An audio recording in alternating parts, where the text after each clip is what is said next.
You're tuning into Black and White Sports on YouTube. The no-holds-barred truth on sports. The main event starts now. Black and White Network supporters, make sure you go over and check out the Black and White Network merchandise store. 25% off USA First. 25% off USA First. Go now. Guys, there's probably very few people more well-respected in the NFL than Hall of Fame coach Tony Dungy.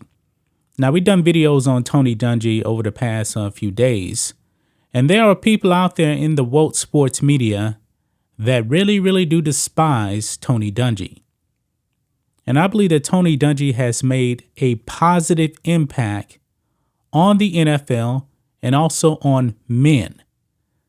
But the woke sports media, they get triggered by the mere sight of Tony Dungy. Remember, Tony Dungy actually took a bit of heat for actually hanging out with Ron DeSantis in Florida. Why? Because they were promoting fatherhood, to have fathers become active in the lives of their children. But of course, you know, the Marxist left, they despise families. They despise all of that. And on top of that, also, Tony Dungy is a Christian. Well, guys, they're going to get even more triggered now because Tony Dungy will be attending and speaking at the March for Life, which actually protects the rights of unborn babies, something the left really despises.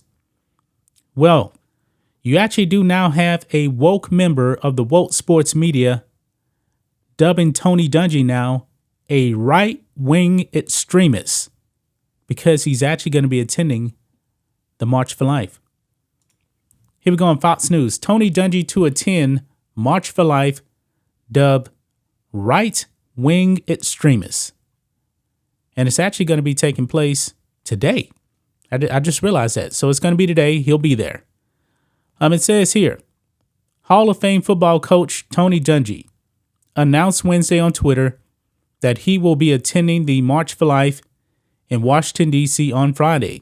The two-time Super Bowl champion, one as a player and one as a coach, said he will attend to, quote, to support those unborn babies who don't have a voice. And the left, they hate Tony Dungy for making statements like this about protecting unborn babies. It will be his first time at the rally, and it has been sparked with criticism in the media.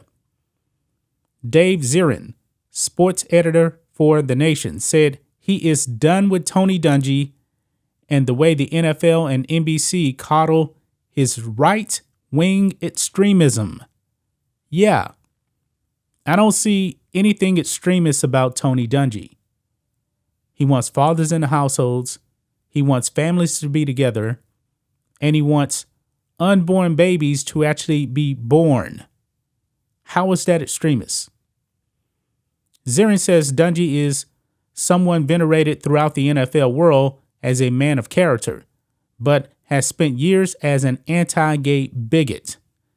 Zirin wrote, quote, he has publicly and proudly said that he would never want a gay football player, Michael Sam, on his team. He said over a decade ago that he disagreed with the lifestyle of Jason Collins, the first out active male gay player in the main four North American sports. This is a Dungy staple.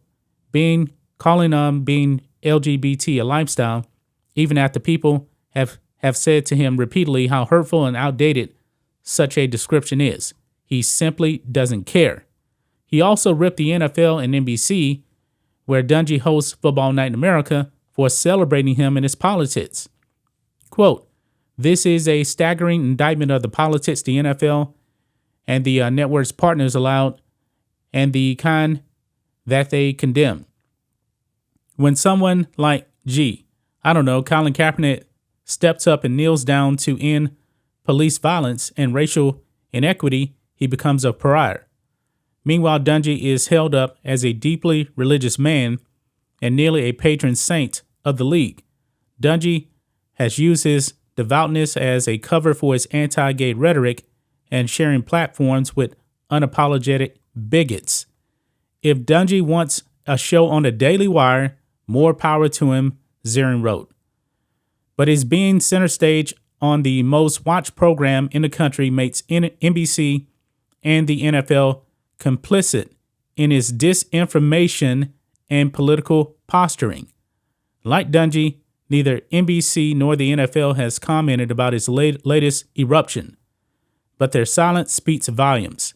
It's a silence that's almost as loud as Dungy's hateful blather, almost as loud as the thousands of people descending upon Washington, some mandatorily, to celebrate a fascistic, oh my goodness, discredited Supreme Court and the loss of our rights.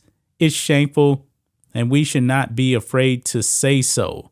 Man, I mean, essentially, man, he's calling Tony Dungy Hitler or Mussolini because he wants to protect the lives of unborn babies.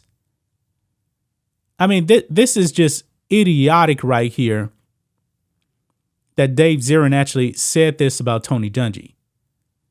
But like I said before, guys, these people in the woke sports media, man, they really don't like Tony Dungy because he does not get down with the leftist agenda of having fatherless homes and also aborting babies at will. He's not down with that.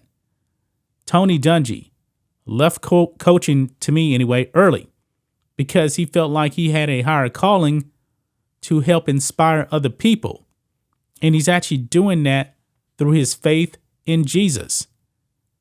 And these people in the media, man, the woke sports media, they're completely out of their mind. I mean, what is extreme about actually attending the March for Life? How is that extreme? Somebody needs to actually explain that to me. How is that extreme? All he wants to do is to protect the life of the unborn. And this guy has a major, major problem with that. And by the way, I said this in another video. When it comes to the whole Michael Sam thing, Tony Dungy was essentially saying, you know what, he's not actually worth the trouble because he can't play. You want to know how many games Michael Sam actually played in the NFL? 0. He never played one single game. Why? Because he couldn't play. Now he's over there in, I believe, Europe or somewhere actually playing football. He was not an NFL player. He was not good enough. I'm willing to bet that if Michael Sam could actually do what J.J. Watt did in his career, I'm pretty sure Tony Dungy, if he had the opportunity, I'm pretty sure he would have drafted him. But Michael Sam could not play. It's just that simple. That's just my thoughts on this. What do you guys think of this? Black and white sports fans, the woke sports media strikes again. This is not a surprise. Anyway, guys, let us know what you think about all this in the comments. Make sure to subscribe to the channel, and we'll catch you next time. Thanks for watching the show. Be sure to like, comment, and subscribe. Be sure to tune in next time on Black and White Sports.